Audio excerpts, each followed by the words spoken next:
JavaScript, a cada segundo que passa sai um novo framework. E agora eu estava aqui de boa fazendo meu TCC. Meu amigo Henrique, de lá da Bahia, salve pra Bahia, salve para meu amigo Henrique, mandou esse link para mim. Mikael, olha só que tá aqui no Tab News do Felipe Deschamps, um cara falando aqui, Léo Castro, falando qual a sua opinião sobre o movimento Frameworkless. Aí o Frameworkless, em inglês, less significa sem ou menos, né? E nesse caso, Frameworkless é tipo sem framework. Aí ele conta a história aqui. Olá pessoal, esse é meu primeiro post aqui no Tab News, gosto de saber sua opinião a respeito do movimento Frameworkless. Essa questão surgiu devido a uma discussão que meu time estava tendo no chat do Slack sobre a migração da aplicação de Vanilla JavaScript. Vanilla é quando é puro JavaScript puro, né, sem framework, sem nada, para React. Então, na empresa deles, eles tinham uma aplicação lá que ninguém usava framework nenhum, e o pessoal tá tentando migrar para React. Aí tem uns contra e outro a favor. Diz que o cara perguntou assim, olha só, para fazer que nem um advogado do diabo, se a gente continuar com HTML, CSS, JavaScript, a gente já tem um negócio pronto e vai ser mais fácil de você começar a trabalhar no projeto. Todos os frameworks adicionam uma camada de aprendizado e complexidade. Aí o cara falou, me convença aí ao contrário que eu estou errado. Aí ele traz os pontos. Começamos a pontuar quais seriam os pontos positivos de realizar a migração da aplicação para React. E o CEO da empresa, é raro ter um CEO que escreve código que entende. Na verdade, na maioria das empresas grandes, o CEO não entende nada de software. Essas empresas antigas do mercado não entendem nada. É uma das dores que eu tenho no meu trabalho atual, que o CEO e o CTO não entendem nada de código. Nesse caso aqui, startups, a maioria, né, escreve código e é bacana que ele tem esse contato aqui. O CEO falou, olha, oi meu time, faço parte desse movimento dos 100 framework e apoio completamente, né, que a gente fique somente com HTML, CSS e JavaScript. Eu acho que se a gente se organizar bacaninha, usar Clean Code e modularizar com boa documentação e distinção das partes, né, claras, a gente consegue fazer isso muito mais rápido e mais maintainable, que é mais fácil de dar manutenção. Mas, uma vez que eu disse isso, eu entendo os benefícios do React, então ficar feliz em fazer a migração se todo mundo concordar nessa direção. Você sabe disso. E às vezes me dá uma raiva desse CEO que o cara não toma decisão, joga pro time. E aí o time fica lá nessa democracia do caralho, perdendo um ano tentando decidir o que fazer. Mas, enfim, democracia é importante, né? Você dizer o que é que você prefere. Qual que é o ponto aqui? Tem a galera a favor de fazer com framework, tem a galera a favor de fazer sem framework. Desde quando eu comecei a programar lá em 2015, na verdade, eu estava na Viva Inovação, aí a gente estava trabalhando com PHP e já tinha gente falando, vamos ficar, a gente não faz isso com PHP cru, né? Pra que framework? Pra que o II? Pra que o... Na época, PHP? Pra que isso? Vamos fazer cru. Já tinha gente falando isso no PHP. Não tinha tanto framework JavaScript quanto tem agora, entendeu? Vamos continuar aqui, vamos ver o site do movimento, entender quais são os argumentos deles e eu vou dar a minha opinião. Que ele fala, né, o Léo, o site tá aqui do movimento, eu sou um dev intermediário e, na minha opinião... ele fala que não trabalhou muito com React, tá vendo? Minha opinião é moderada. Acredito que coisas podem ser feitas com JavaScript puro, e acho ignorante desconsiderar por completo os frameworks, porque eles vieram facilitar nossa vida também como dev. Então vamos ver o site desse Frameworkless Movement, esse movimento de framework, para entender quais são os pontos deles antes de dar minha opinião, né? Eu já até abri aqui. Primeiro, ele fala, tem 753 estrelas aqui no GitHub, outro 750... Vamos abrir aqui esse negócio no GitHub para ver, ó. Quem é a galera? Audi Carmo, ele, Digital Levis, tem uma galera aí tentando apoiar esse negócio de sem framework. E a maioria, um brasileiro aqui, a maioria de fora, tá vendo? Loucura, loucura. Aqui embaixo, vamos ver. Frameworkless Movement é um grupo de desenvolvedores interessados em desenvolver aplicações sem frameworks. A gente não odeia framework, com certeza. Ou nem a gente vai criar campanha contra frameworks. Mas a gente percebeu o misuso, né, o uso errado de frameworks e a falta de conhecimento sobre débitos técnicos e a disponibilidade de alternativas dadas por linguagens puras ou por algumas bibliotecas dedicadas. Aí ele explica, não é que eles estão contra necessariamente os frameworks, não é necessariamente que eles vão fazer campanha para parar de usar, mas isso em si já é uma campanha, não é contraditório? Só o fato de você botar um manifesto na internet assim, você já está dizendo, cara, é um movimento sem framework, já é uma campanha contra o framework. A contradição dessa galera já começa aqui. Why the movement? Por que o movimento? Toda vez que um time usa um framework, ele também toma um risco. Verdade. Mas não usar um framework também gera um risco, né? Bom, o risco, segundo eles, é que depois que um tempo passa, o time termina com uma ferramenta que não fornece nenhum tipo de valor e que a maioria das vezes representa uma pedra no caminho para mudança, uma dificuldade lá na frente na hora de mudar. O mais importante, um framework pode morrer antes mesmo do software usar ele, deixando os desenvolvedores com um peso nas costas, né? Aí, cara, eu já consigo falar para eles aqui, eu tô 10 anos na área, eu não sei quantos anos essa galera tem, provavelmente muita gente que tá aqui tem até mais tempo do que eu, poderia abrir o perfil desses caras aqui e ver, eu não duvido, né? Eu não sou o cara mais experiente. Tem uma galera aqui que tá apoiando esse movimento, pô, esse cara, 2010 eu tava quebrando meu braço. Esses caras aqui tem muito tempo nas costas, eu não vou menosprezar a opinião dele. Mas essa ideia aqui, ó, o framework die antes de o software usar, eu vou falar assim, a maioria dessa galera do JavaScript é louca, velho. A galera do JavaScript não quer fazer nada, velho, não quer codar nada, quer tudo uma biblioteca, quer tudo um Svelte, quer tudo um Lodash, porra, tem um monte de framework JavaScript ou biblioteca JavaScript que faz o que a linguagem já faz. E os caras querem usar, querem meter um monte de coisa com justificativa, que otimiza, é fácil de escrever, não sei o quê. E na maioria das vezes, é por isso que a maioria dos desenvolvedores de JavaScript não entende nada de algoritmo. O cara pega um problema simples e não consegue fazer. Se não tiver uma biblioteca que faça mágica para ele, o cara não resolve um problema de código e depois fica chorando porque não passa na entrevista. Não sei se é o seu caso, espero que não. Esse argumento de que o framework die antes do software usar é um pouco complicado. Qual framework você está usando? Desde que eu me conheço por gente, todos os frameworks que eu utilizei ficaram muito tempo no mercado andando. Um framework biblioteca, sei lá, na época do JavaScript era o Bootstrap e o jQuery. Morreu rápido? Mais ou menos. Ainda é utilizado até hoje ainda. Né? Tem, por exemplo, eu estava vendo, nessa semana passada, eu estava fazendo uma automação com o Cypress e eu vi que o Cypress por baixo roda umas paradas do jQuery dele para fazer consulta no DOM. Tá entendendo?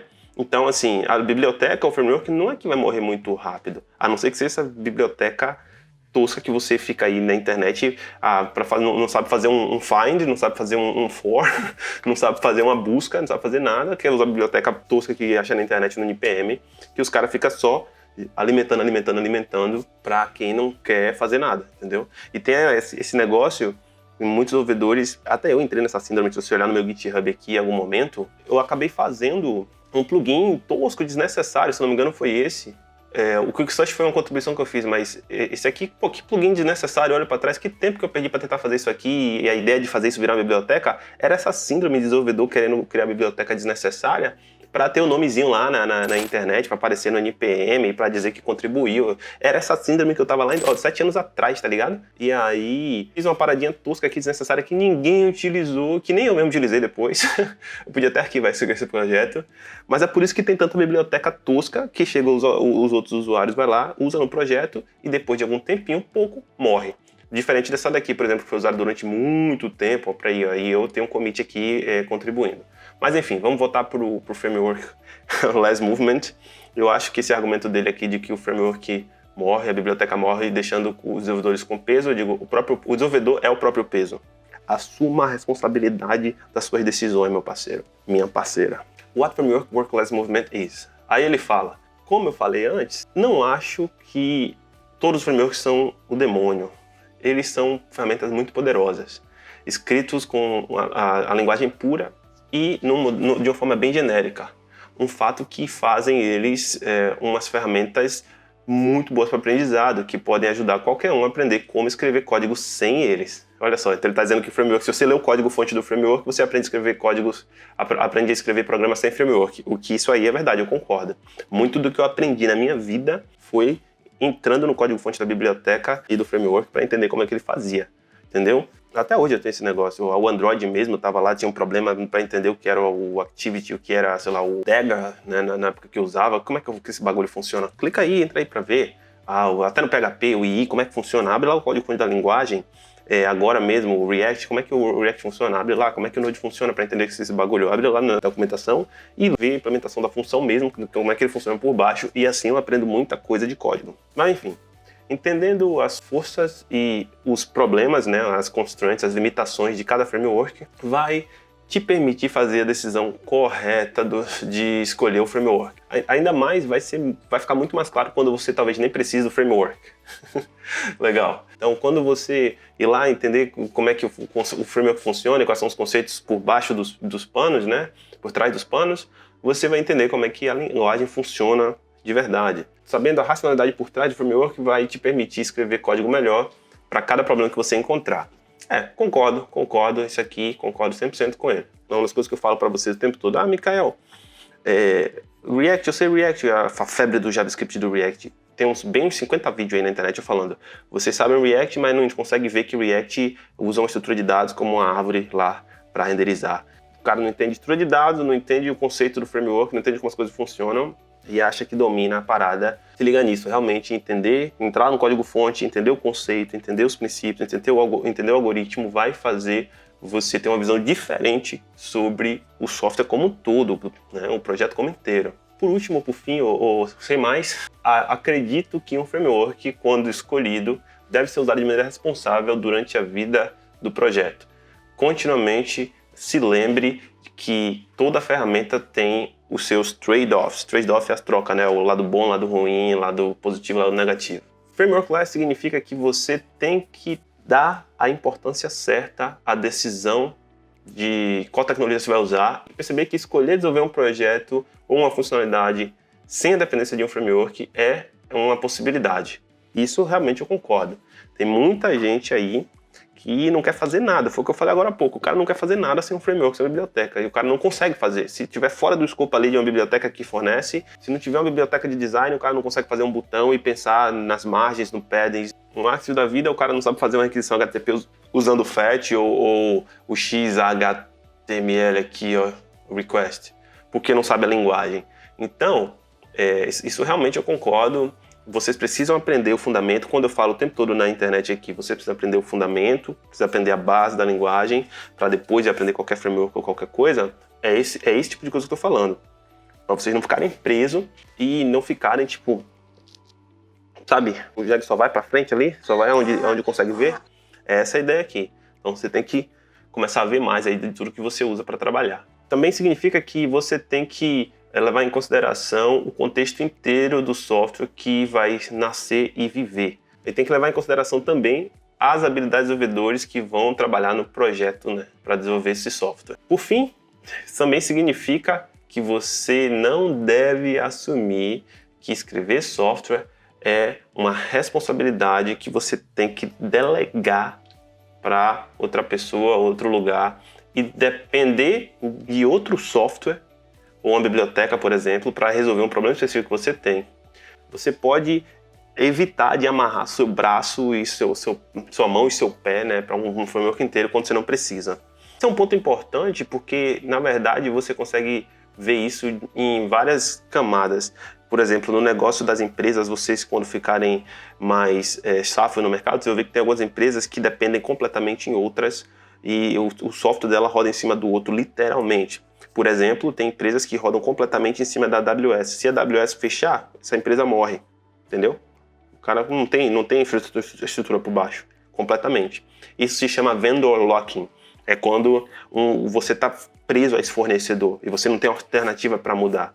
Lógico, essas empresas agora elas tentam, beleza, eu não quero ficar preso à AWS, vamos tentar usar Google Cloud, vamos tentar usar Azure, vamos tentar usar DigitalOcean, qualquer outra empresa assim de hardware, ou tentar construir a nossa própria quando eles têm dinheiro, né? Mas ainda assim no começo ficam presos e por muito tempo.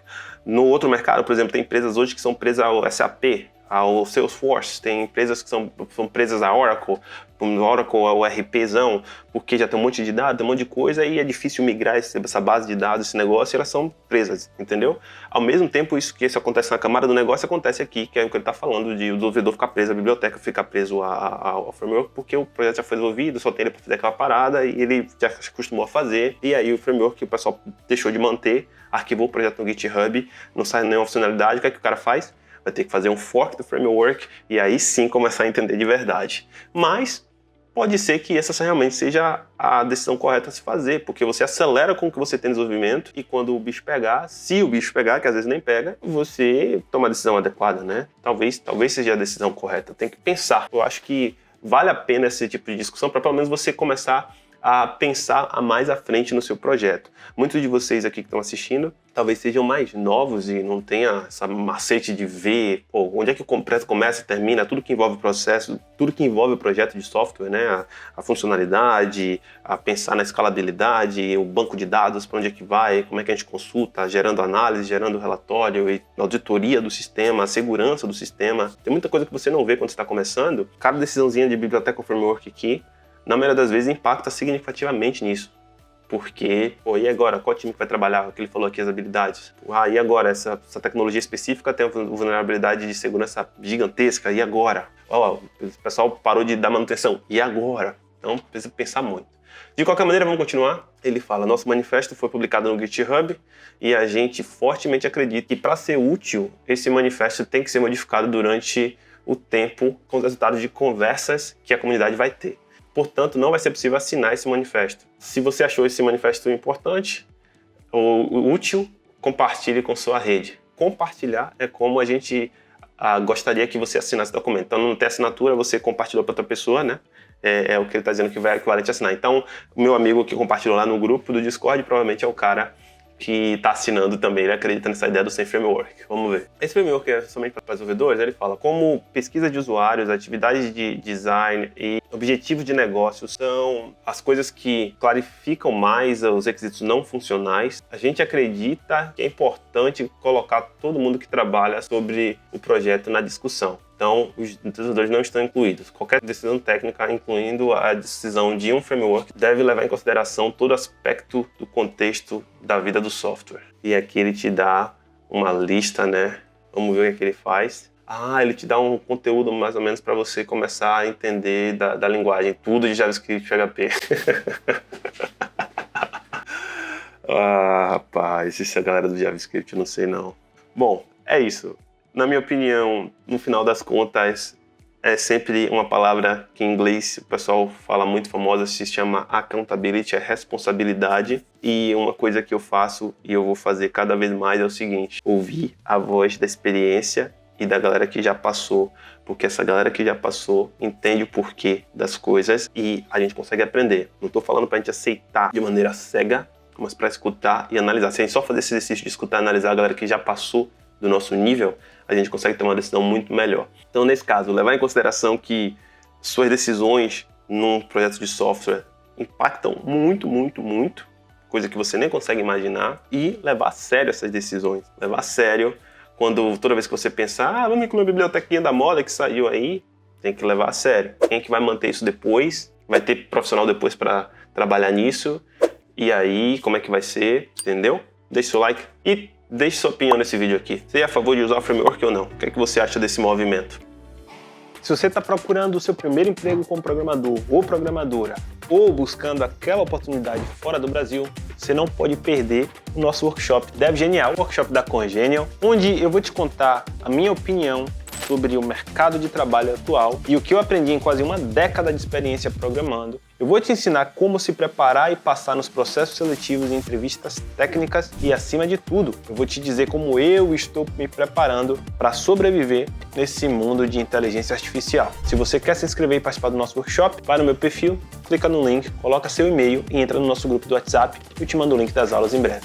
Até a próxima!